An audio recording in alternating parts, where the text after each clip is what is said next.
दोस्तों नमस्कार, स्वागत है आपके अपने YouTube चैनल टारगेट जॉब में। आज की इस वीडियो में हम यूपी टेट की प्राइमरी, जी हाँ दोस्तों, यूपी टेट की प्राइमरी का जो पेपर होता है उसके बारे में बात करेंगे। कौन से महत्वपूर्ण टॉपिक हैं जिनको आप पढ़ लेंगे अगर 20 दिनों में, तो फिर आप यूपी टेट बहुत आराम से पास कर सकते हैं। एक बात और है, यूपी टेट आराम से पास कर लीजिएगा, इसके बाद आपको शिक्षक भर्ती देखने को मिलेगी। लेकिन अगर आप ये सोच रहे हैं यूपी टेट फेल हो गए, हम सी टेट पास कर लेंगे, तो सी टेट का जब तक रिजल्ट आएगा तब तक उत्तर प्रदेश शिक्षा जो सुपर टेट है उसके फॉर्म भी भर चुके होंगे और आप बस आंदोलन ही करते रह जाएंगे। तो सबसे पहले यूपी टेट पर फोकस करिएगा, इसी को पास करना है। अगर इससे चूके तो फिर सुपर टेट जब अगली बार भर्ती आएगी तभी आपको देखने को मिलेगा। लेकिन अगर यूपी टेट पास कर ले जाएंगे तो 10-11 दिन बाद आपको सुपर टेट का नोटिफिकेशन देखने को मिलेगा। सुपर टेट का नोटिफिकेशन मिलेगा, आप अच्छा कर जाएंगे। लेकिन अगर सी टेट के चक्कर में आप पढ़े तो दिसंबर से 15 जनवरी तक तो इसके पेपर ही होने हैं। ऐसे में फरवरी मार्च में इसका रिजल्ट आएगा तो आप खुद समझ सकते हैं कि हम कहाँ पर खड़े हैं। आज की इस वीडियो में सभी पांचों सब्जेक्ट के टॉपिक वाइज देखेंगे, कहाँ से आपको क्या पढ़ना है, कितने क्वेश्चन लास्ट ईयर में आए थे। तो उम्मीद है आपको वीडियो अच्छी लगेगी। अभी हम पर्यावरण देख रहे हैं, एक एक करके सब टॉपिक को देखेंगे। तो पर्यावरण की बात करें तो 30 क्वेश्चन आते हैं। इसमें लिखा है, पहला जो पॉइंट है पर्यावरण, परिवार और मित्र। इससे क्वेश्चन देखिए हर साल आ रहे हैं, 12 क्वेश्चन, 14 क्वेश्चन, 9 क्वेश्चन और 10 क्वेश्चन। इसमें से कौन से क्वेश्चन पूछे जाते हैं, तो ये टॉपिक बहुत महत्वपूर्ण आप करिएगा। इसमें जो क्वेश्चन पूछे जाते हैं वो मैं आपको बता दूं। देखिए, पर्यावरण संरक्षण अधिनियम कब पारित हुआ, पर्यावरण किसको कहते हैं, जैविक घटक, अजैविक घटक किसे कहते हैं। तो ये सब चीज़ें इसी चीज में आने वाली हैं, पर्यावरण, परिवार और मित्र में। तो ऐसे क्वेश्चन जो पर्यावरण से संबंधित हो, चाहे पारिस्थितिक पिरामिड हो, चाहे पर्यावरण संरक्षण अधिनियम हो, चाहे आपका क्योटो प्रोटोकॉल हो, मॉन्ट्रियल प्रोटोकॉल हो, तो ये सब चीजें आप इसमें पढ़ेंगे। इसके बाद आपको इसमें क्या क्या पढ़ना है, मानव शरीर, स्वास्थ्य और स्वच्छता। मानव शरीर के बारे में पढ़ना है, सबसे छोटी ग्रंथि कौन सी है, सबसे बड़ी ग्रंथि कौन सी है, बालों को मृत क्यों कहा जाता है, इसके बारे में देख लीजिएगा। बालों का काला रंग किस कारण होता है, ये चीज़ देख लीजिएगा। साथ ही साथ तो आप मानव भोजन में क्या क्या पढ़ेंगे, तो भोजन में पढ़ेंगे कैडमियम की अधिकता हो जाए तो हमें कौन सा रोग हो जाएगा, पानी में नाइट्रेट ज़्यादा है तो कौन सा रोग हो जाएगा, और सैरनिक ज़्यादा है तो कौन सा रोग हो जाएगा। टीबी, टिटनस, टाइफाइड, डिप्थीरिया, हैजा, ये रोग किस किस से होते हैं मानव को, ये आपको पढ़ना है। आवास और आश्रय में ये आप देख लेंगे कि कौन सा जंतु और कौन सा पक्षी घोंसले बनाते हैं, तो ये सब चीज़ आप देख लेंगे। पेड़ पौधों में मोस्टली क्वेश्चन जो पूछे जाते हैं वो हरित लवक, पेड़ों का हरा रंग किस कारण होता है, तो हरित लवक के कारण होता है। पेड़ों की पत्तियां पीली क्यों पड़ जाती हैं, प्रकाश संश्लेषण प्रक्रिया है क्या, प्रकाश संश्लेषण में कितना ऑक्सीजन रिलीज किए जाते हैं। तो ये सभी चीज़ें आपको पढ़नी है पेड़ पौधे और जंतु में। हमारा परिवेश, इसमें वायुमंडल के बारे में आपको पढ़ना है, कितने % ऑक्सीजन होती है, कितने % नाइट्रोजन होती है, हरित गैस कौन सी है। तो ये सब चीज़ें जो गैसों वाले क्वेश्चन है वो हमारा परिवेश में आ जाएगा। मेले से क्वेश्चन आ सकते हैं कि सबसे ज़्यादा मेले कहाँ लगते हैं, तो उत्तर प्रदेश के मथुरा में मिल लगते हैं। सबसे कम कहाँ लगते हैं, तो पीलीभीत में लगते हैं। सबसे बड़ा जो मेला लगता है वो बिहार के सोनपुर में लगता है। तो इस प्रकार के आप मेले पढ़ सकते हैं। उत्तर प्रदेश में कहाँ कहाँ मेले लगते हैं, चैती का मेला कहाँ पर लगता है, तो बनारस में देख लीजिएगा, एक दो शहर जहाँ पे मेले लगते हो, बनारस में कहाँ कहाँ मेले लगते हैं।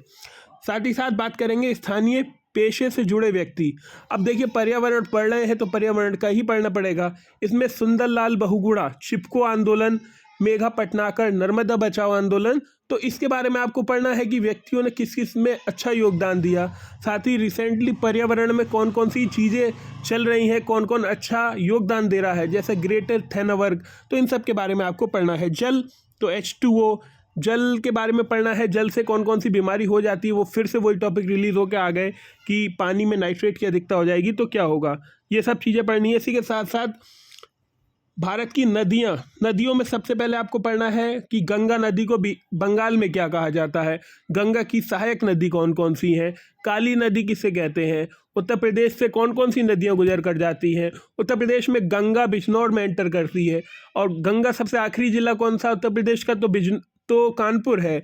इसके साथ साथ पर्वत, उत्तर प्रदेश में तो पर्वत पाए नहीं जाते हैं, तो सबसे बड़ा पर्वत कौन सा है, सबसे छोटा पर्वत कौन सा है, नंगा पर्वत कहाँ पर है, नामचा पर्वत कहाँ पर है, माउंट एवरेस्ट की ऊंचाई कितनी है, 8,848 है या 8,850 है।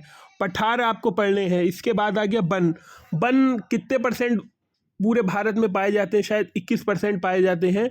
सबसे ज़्यादा वन एमपी में पाए जाते हैं। तो ऐसे क्वेश्चन जो हैं आपको यहाँ से मिलेंगे। अब लिखा है ये सब आप पढ़ लेंगे। इसके बाद यही चीज़ देखिए, नदी, पर्वत, पठार, ये सब आ गया। यातायात में एक बार देख लीजिएगा सबसे बड़े नेशनल हाईवे और सबसे छोटे नेशनल हाईवे कहाँ पे दिए गए हैं। इसके बाद नीचे स्क्रॉल करके देखेंगे तो इसमें कुछ खास है नहीं।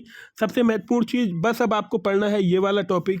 इसमें आप पढ़ेंगे कि भारत के संविधान के स्रोत कौन कौन से हैं, कहाँ से संविधान लिया गया है। जैसे मैं आपको उदाहरण के तौर पर बताऊं, नीति निर्देशक तत्व जो है वो कहाँ से लिए गए हैं, वो आयरलैंड से लिए गए हैं। तो सबसे मोस्टली जो इसमें पढ़िएगा, संघ व लोक क्षेत्र कनाडा, तो ये जो केंद्र और राज्य के बीच संबंध कनाडा, तो ये जो हमारे आर्टिकल है, कहने का मतलब है मौलिक अधिकार, मौलिक कर्तव्य और साथ ही साथ नीति निर्देशक तत्व, हमारा संविधान, तो ये सब चीज़ें, ये नागरिकता कहाँ कहाँ से ली गई हैं, इसके बारे में आपको पढ़ना है।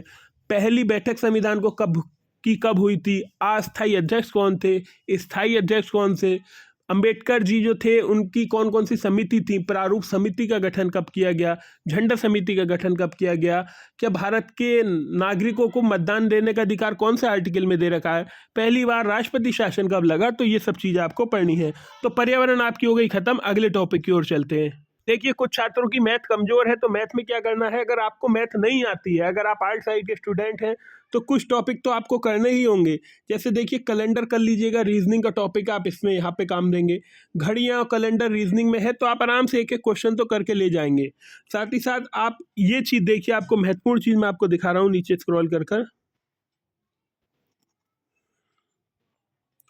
तो पर्यावरण में अगर आपको करने हैं तो आप संख्या पद्धति कर लीजिए, लासपा मासपा कर लीजिए, एलसीएम एचसीएफ कर लीजिए, प्रतिशतता कर लीजिए और औसत कर लीजिए।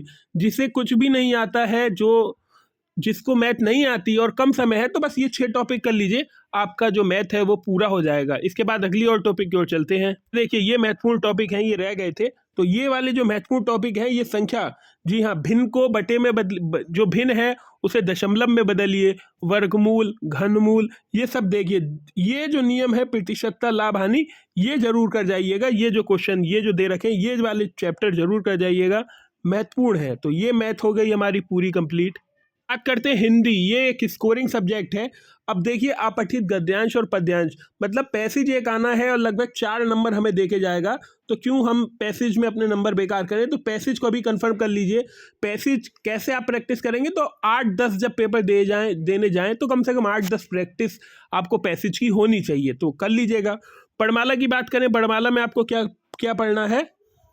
वर्णमाला बहुत सिंपल होती है। इसमें क्या पढ़ना है, हास्य स्वर किसे कहते हैं, दीर्घ स्वर किसे कहते हैं, छा किससे मिलकर बनता है, अंतस्थ स्वर कौन कौन से होते हैं, साथ ही साथ कंठ, तालु, मूर्धन्य, दंत, ओष्ठ, ये सब जो स्वर है, व्यंजन है, संख्या कितनी है, तो वर्णमाला में आपको करना है। वाक्य रचना, वाक्यांगत अशुद्धि, राम घर जाता है, इसमें क्या शुद्ध है या क्या शुद्ध नहीं है, सीताफल तोड़ती है, तो इसमें क्या शुद्ध है, ये आप देख के जाएंगे। हिंदी की सभी, तो ये महत्वपूर्ण इतना है नहीं चैप्टर ये वाला, तो इसे काट दीजिएगा।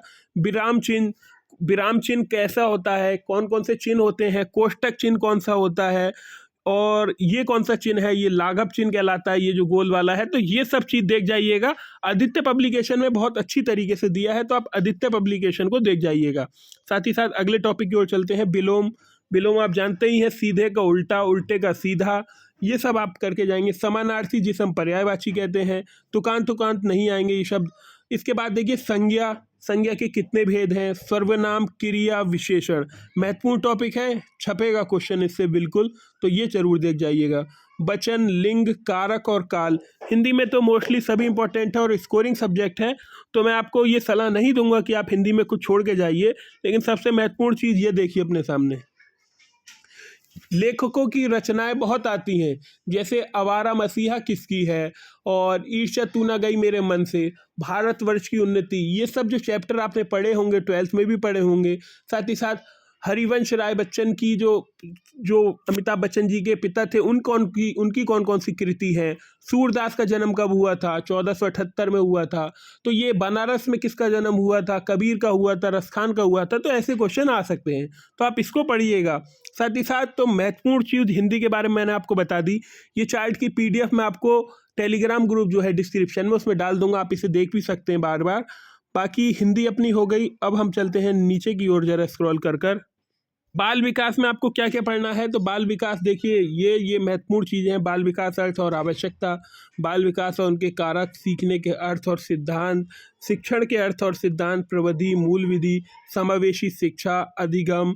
तो आप बाल विकास में कोई भी 30-40 पेज की किताब ले आइए जिसमें केवल फैक्ट दिए हों, उसी को पढ़ लीजिए। फैक्टों के बाहर बाल विकास नहीं आता है यूपी टेट में। आपको समझना होगा कि सी टेट का पेपर नहीं, ये यूपी टेट का पेपर है। तो आप बाल विकास बहुत अच्छे से कर जाएंगे। आप आराम से करिएगा बाल विकास, तो कोई ऐसी दिक्कत है नहीं। और बाकी बात करें संस्कृत की, तो संस्कृत में देखिए सबसे अच्छा जो लेक्चर अभी चल रहे हैं वो संस्कृत ज्ञान गंगा चैनल पर है, निर्मोही सर। संस्कृत ज्ञान गंगा चैनल पर निर्मोही सर की वीडियो अगर आप 30 देख लेंगे जो उन्होंने कराई हैं और वो करा रहे हैं, तो आप यकीन मानिए संस्कृत में आप कम से कम 25 से 26 नंबर बहुत आराम से लेकर जाएंगे। जिन छात्रों की इंग्लिश अच्छी नहीं है, अब तो सब फॉर्म भर गए तो आपने लिख ही दिया होगा, इंग्लिश अच्छी नहीं है, उन्होंने संस्कृत ली होगी, तो ऐसी कोई दिक्कत है नहीं। अपना जो स्कोर है वो बनाइए। लगभग आप कोशिश करिए कि अपना स्कोर 23 नंबर हम सीडीपी में रखें, 20 नंबर सीडीपी में रखें, 20 नंबर इन्वायरमेंट में रखें, साथ ही साथ 23 नंबर हम काय में रखेंगे, हिंदी में रखेंगे। साथ ही साथ अगर हमारी संस्कृत बेकार भी चली जाए तो 18 नंबर। तो कुल मिलाकर आप अपना स्कोर अभी रखिए कि हमें 98 नंबर लेकर आने हैं, 98 से 100 नंबर, तभी आप 90 तक गिरेंगे। आशा है कि आपको ये वीडियो अच्छी लगी होगी। बाकी और भी हम लेटेस्ट अपडेट आपको देते रहेंगे कि कहाँ से क्या पढ़ना है। अंतिम 7 दिन की वीडियो भी लाएंगे, उसमें हम कुछ सीरीज़ भी कराएंगे जिसके माध्यम से भी आप अच्छा कर सकते हैं। तो उम्मीद है आपको फिर एक बार हमने बता दिया, एक बार वीडियो को, ये जो पीडीएफ है ये हम आपको दे देंगे कहाँ से कितने क्वेश्चन आए हैं, और ये पीडीएफ आपको टेलीग्राम ग्रुप में मिल जाएगी। निःशुल्क है, तो आप वहाँ पर देख लीजिएगा या फिर उतार लीजिएगा या फिर स्क्रीनशॉट ले लीजिएगा। आज की वीडियो में बस इतना ही। जो भी अपडेट होगी सबसे तेज और सबसे सटीक बता दी जाएगी। जय हिंद, वंदे मातरम।